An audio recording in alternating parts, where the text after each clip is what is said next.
inazidi kuchafuka. Ni jambo gani ulilolitenda ukaukimbia uso wa Bwana? Nikamateni mnitupe baharini, bahari itatulia. Kwa maana najua ni kwa ajili yangu tufani imewapata.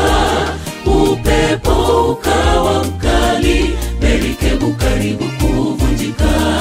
Upepo ukawa mkali, merikebu karibu kuvunjika.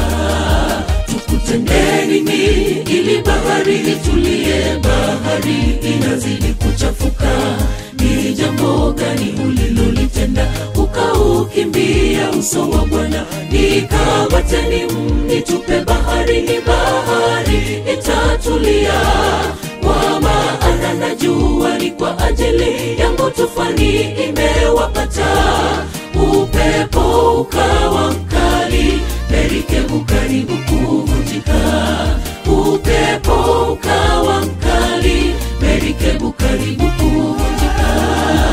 Twakuomba Bwana, tusiangamie kwa ajili ya uhai wa mtu huyo, wala usitupatilize kwa ajili ya damu isiyo na hatia. Kwa maana wewe Bwana umefanya kama ulivyopenda, wakamkamata Yona wakamtupa baharini, nayo ikawa shwari.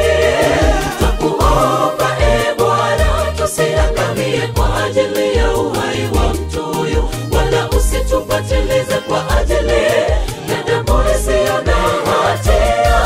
Kwa maana wewe Bwana umefanya kama ulivyopenda, wakamkamata Yona wakamtupa baharini, nayo ikawa shwari.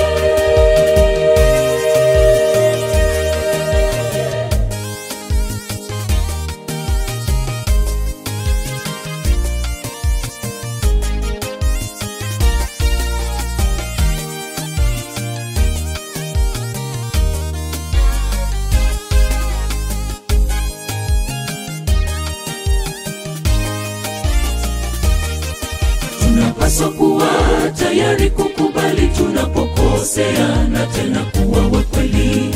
Dhambi za mtu mmoja kama mchwa zinaweza athiri wengine. Mungu hutumia changamoto kuvuta watu wengi waje kwake.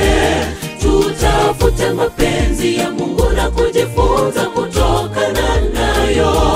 Nguvu ya kukiri na kuomba, msaada wapatikana. Nguvu ya kukiri na kuomba, msaada wapatikana.